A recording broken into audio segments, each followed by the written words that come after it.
कृष्णा, मैं आपको बताने जा रही हूँ कि Kejriwal versus BJP versus Congress, यानी तीनों में इतनी भयंकर टक्कर इस समय पे चल रही है सिर्फ और सिर्फ 5 फरवरी के चुनाव के लिए। क्या वाकई में 5 फरवरी को जो चुनाव होने जा रहे हैं उसमें अब किसका रंग यहाँ पे चलेगा, यानी किसका झंडा लहराएगा? हाथ का पंजा, कमल का फूल या फिर झाड़ू? तो तीनों में इतनी भयंकर जंग छिड़ी हुई है कि इस समय पे एक दूसरे पर कितने भी वार कर लिए जाएं, लेकिन खिलेगा तो कमल ही, क्योंकि कमल ने जो वादा किया है वो वादा पूरा निभाया है। वहीं पे केजरीवाल जी कहीं मोमोज खा रहे हैं, वहीं आतिशी जी केजरीवाल के ऊपर हमले करा रही हैं कि कहीं ऐसा ना हो कि हमारी सीट चली जाए। हमको तो सीट पे बैठा दिया है, हम सीएम बन गए हैं, आने वाले कल में अगर सीट मेरी चली गई, अगर केजरीवाल जी सीएम बन गए तो मेरा क्या होगा? तो वो हमले करा रहा है कोई और नाम आ रहा है बीजेपी पर। वहीं पे जो पुजारी ग्रंथी सम्मान योजना दलित विरोधी और उदित राज ने केजरीवाल के वादे पर उठाए सवाल कि ये जो वादे किए थे उन वादों को कैसे निभाएंगे? वो केवल वादे ही करके छोड़ देंगे या फिर कुछ कार्य भी करेंगे? तो कांग्रेस नेता उदित राज ने आम आदमी पार्टी के राष्ट्रीय संयोजक अरविंद केजरीवाल जी पर दलितों के प्रति भेदभाव यानी डिस्क्रिमिनेशन का आरोप लगाया है, जिसमें उन्होंने ये कहा है कि केजरीवाल की पुजारी ग्रंथि जो है वो सम्मान योजना वाल्मीकि और रविदास मंदिरों के पुजारियों को शामिल नहीं करती है। इसके खिलाफ उन्होंने ये भी बताया है कि वाल्मीकि और रविदास मंदिरों के पुजारी जंतर मंतर पर विरोध प्रदर्शन करेंगे। आज के दिन क्या जंतर मंतर भर जाएगा? वाकई में आज जंतर मंतर पर दलित विरोधी जितने होंगे वो सब धरने पे बैठ जाएंगे। मंदिरों के पुजारी जो हैं वहां पे जंतर मंतर पे प्रदर्शन करने पहुंच जाएंगे। तो वहीं पर अरविंद केजरीवाल सफाई कर्मियों का भी ध्यान रख रहे हैं कि अब उनके लिए भी आवास के लिए पीएम मोदी जी को पत्र लिख दिया कि उनको जगह दी जाए और उनके आवास मुहैया कराया जाए। तो राजनीति में एक नया मोड़ और आ चुका है आम आदमी पार्टी की तरफ से। वहीं पर पूर्व मुख्यमंत्री अरविंद केजरीवाल जी ने सफाई कर्मियों के लिए प्रधानमंत्री नरेंद्र मोदी जी को पत्र लिखकर दिल्ली के सफाई कर्मचारियों के लिए आवास मुहैया कराने की बात कही है कि उनको आवास दिए जाएं। और इस योजना के लिए इस प्रस्ताव में न केवल सफाई कर्मियों को समस्याएं राष्ट्रीय मंच पर लाने का काम किया है इन्होंने केजरीवाल जी ने, और इन्होंने कहा है कि एक बड़े राजनीति मुद्दे के रूप में भी देखा जा रहा है। तो क्या वाकई में अब सफाई कर्मियों को दिया जाएगा, सफाई कर्मियों को मुहैया कराया जाएगा आवास? तो केजरीवाल जी ने जो महिलाओं से वादा किया था कि हम आपको आवास देंगे, पैसे जमा कराए थे, वो तो करा नहीं पाए। अब सफाई कर्मी भी आ गए भाई, उनमें शामिल हो गए। तो केजरीवाल तो वादों के पक्के, ईमानदार के पक्के सारी सबूत दे चुके हैं, बच्चों की कसम खा के सारे सबूत दे चुके हैं, लेकिन फिर भी वो कोई ना कोई नया एक स्कीम लेके आए, उसको पूरा नहीं कर पा रहे हैं। दूसरी स्कीम उनकी प्रेजेंट है, दूसरी स्कीम आ जाती है। एक इस ना ऑटो वालों के बच्चों को अभी कोई फ्री में एजुकेशन है, ना अभी महिलाओं को जो सखी योजना चालू की उसमें अभी किसी को 1100 रुपए मिले नहीं, बीजेपी ने पहले ही बांट दिए। अब उनका क्या है? तो अब वो लेके आए हैं कि अब सफाई कर्मियों के लिए आवास मुहैया कराया जाए। पीएम मोदी जी को चिट्ठी भी लिख दी, पत्र भी लिख दिए हैं कि हाँ अब ऐसा होना चाहिए।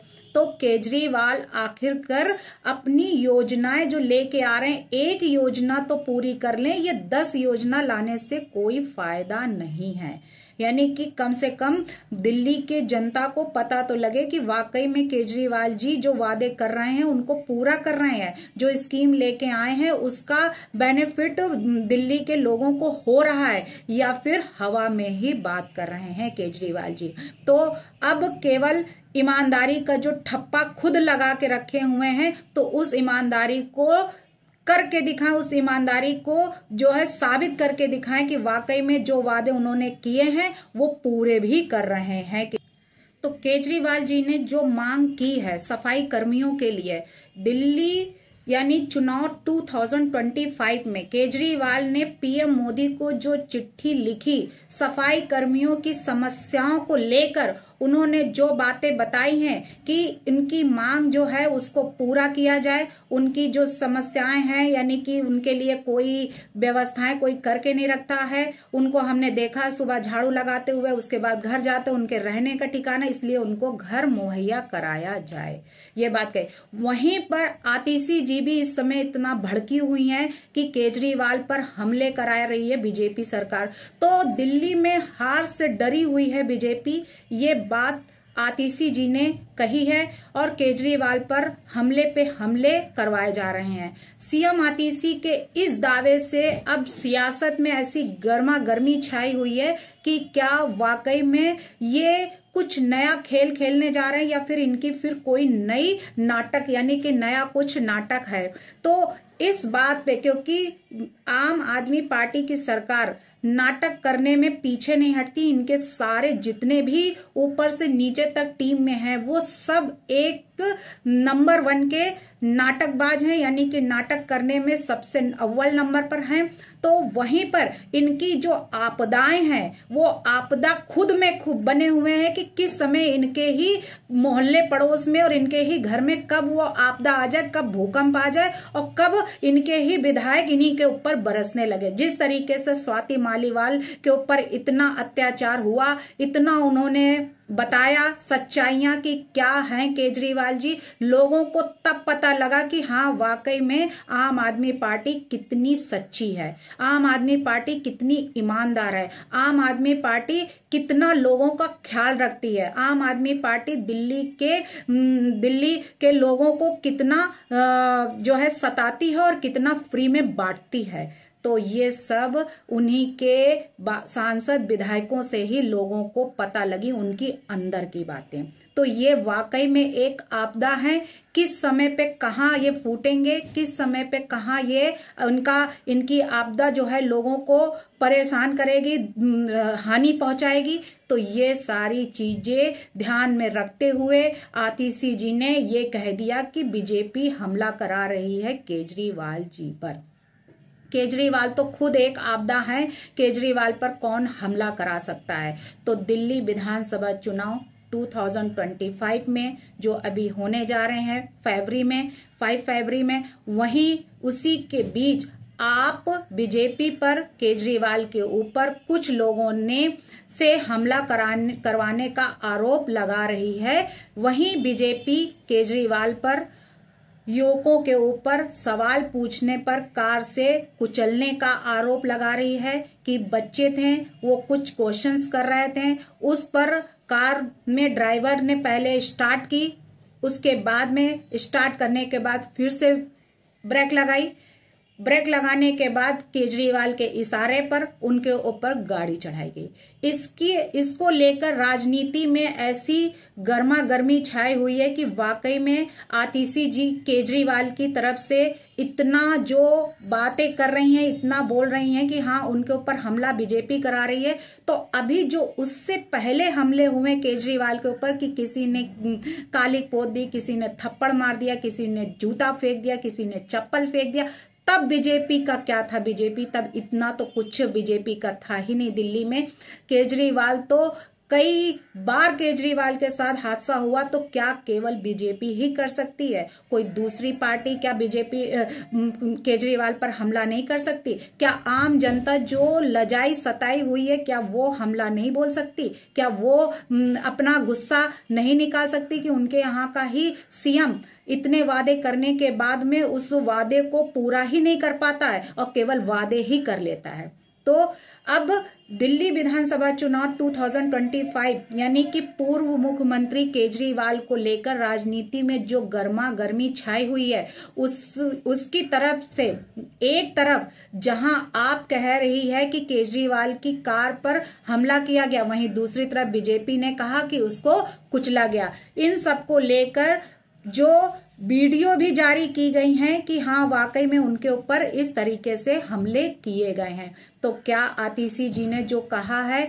तो आतिशी जी बिल्कुल भी ये नहीं समझ रही हैं कि केजरीवाल के ऊपर अभी नहीं कई बार हमले हो चुके हैं। तो आतिशी जी तो उनकी ही पार्टी की हैं, वो भी तो करा सकती हैं उनके ऊपर हमला कि हम उसका बेनिफिट ले ले। कहते नहीं है कि घर का भेदी लंका ढाए, घर का भेदी ही लंका ढाता है। और ताले जो तोड़े जाते हैं वो चोर चोरी करता तो चोर को नहीं पता होता है, यानी घर का ही लोग होता है, जब मिला हुआ होता है तभी घर में ताले टूटते हैं, घर में चोरी होती है। तो ताले जो हैं वो चोरों के लिए नहीं बनाए गए हैं, शरीफों के लिए बनाए गए हैं। तो यहाँ पे जो ये हमले हुए हैं, तो क्या आतिशी मारलेना जो है वो नहीं करा सकती हैं ये हमला? कि उनकी जो कुर्सी सीएम पद की एक बार मिल चुकी है और उसके बाद अगर केजरीवाल सीएम बन गए तो उनकी कुर्सी छिन जाएगी, सीएम पद उनका वापस करना पड़ेगा और सीएम पद उनका चला जाएगा। इस डर से कहीं ऐसा तो नहीं है कि आतिशी मारलेना ने ही हमला कराया हो और नाम लगा रही हैं बीजेपी पे, क्योंकि किसी और की तरफ से कोई ऐसा बयान नहीं आया। लेकिन आतिशी जी ने सबसे पहले बोला कि हमला जो है केजी, कहते नहीं है जिसको डर होता है उसी का जो है वो उभर कर बाहर आता है कि हाँ वाकई में हम ऐसा आगे आगे अगर ऐसा करेंगे तो लोग हम पर शक नहीं करेंगे। तो वाकई में आतिशी जी ने केजरीवाल पर हमला कराया है सिर्फ अपने बचाव के लिए कि हम फंस जाएंगे, हमारी कुर्सी छिन जाएगी, सीएम पद से हमें इस्तीफा फिर देना पड़ेगा और केजरीवाल कहीं ऐसा ना हो कि उस कुर्सी पे विराजमान हो जाएं।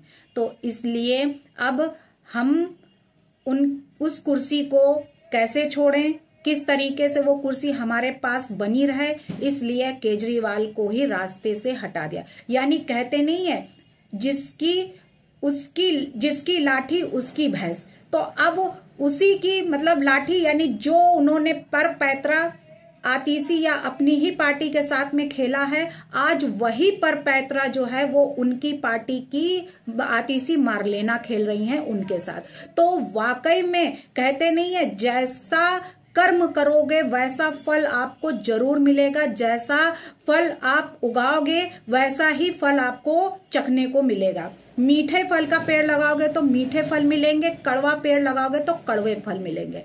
तो अब केजरीवाल जी ने अपनी ही पार्टी में जैसा बोया है अब वैसा ही काटेंगे। यानी कि आने वाले कल में अगर आतिशी ने ये हमले कराए हैं, अगर केजरीवाल की सरकार बनी तो इस डर से आतिशी जी पहले से ही अपना रास्ता बिल्कुल क्लीन करना चाहती हैं और अब हमले पे हमले जो हो रहे हैं वो क्या आतिशी ही करा रही हैं। आतिशी जी अपना रास्ता साफ कर रही हैं और ब्लेम लगा रही हैं बीजेपी पर। तो अब बीजेपी अपने ही जमीनी लड़ाई से लड़ रही है, लोगों का दिल जीत रही है। लोगों को पता लग रहा है कि भाजपा की सरकार विकास में लगी हुई है। जहां भी भाजपा की सरकार है वहां पे किसी भी लोगों को कोई समस्याएं नहीं होती हैं, फ्री में नहीं बांटते हैं, लेकिन फिर भी उनको कोई दिक्कत नहीं है। वहां की जनता ये कहती मैं फ्री में नहीं खाता हूं, मैं दिल्ली का नहीं हूं, मैं केजरीवाल की सरकार हमारे यहाँ नहीं है, मैं फ्री में नहीं खाता, लेकिन फिर भी हमारे यहाँ सारी सुविधाएं हैं, हम दुखी नहीं है। कोरोना टाइम में हर लोगों को हर जमीनी लड़ाइयां जो लड़ी गई, हर लोगों को इस तरीके सुविधाएं दी गई हैं कि लोग इतने खुश थे। हॉस्पिटलों में, जो कि दिल्ली में मारा मारी मची थी, लेकिन यूपी में एक एक सिस्टमैटिक तरीके से लोगों के साथ में ट्रीटमेंट चल रहा था। हॉस्पिटल में लोग आरएसएस के और बीजेपी के लोग मिलने जाते थे। उनको ये नहीं डर था कि हाँ हमारे साथ क्या हो जाएगा, हमें भी तो कोरोना हो सकता है। लेकिन उन्होंने उनका दर्द देखा, जनता का दर्द, कि उनका दर्द हमारा दर्द। लेकिन जो और पार्टी थी और विपक्ष के लोग थे वो हॉस्पिटलों में देखने नहीं गए, अब घर से बाहर नहीं निकले। तो वही है कि आपदा के समय अगर किसी ने साथ नहीं दिया तो अब आपदा को वोट कौन देगा? तो आपदा को अब वोट कोई नहीं देगा, अब सिर्फ विकास को वोट देगा। जो स्टार्टअप है उसको वोट देगा, जो भारत के बारे में सोचते हैं, जनता के बारे में सोचते हैं, जनता अब उसी को वोट देगी। तो अब खिलने जा रहा है दिल्ली में कमल का फूल, और कमल के फूल खिलते ही लोगों के चेहरे की मुस्कान भी खिल के ही रहेगी। वंदे मातरम। भारत माता की जय। जय श्री राम।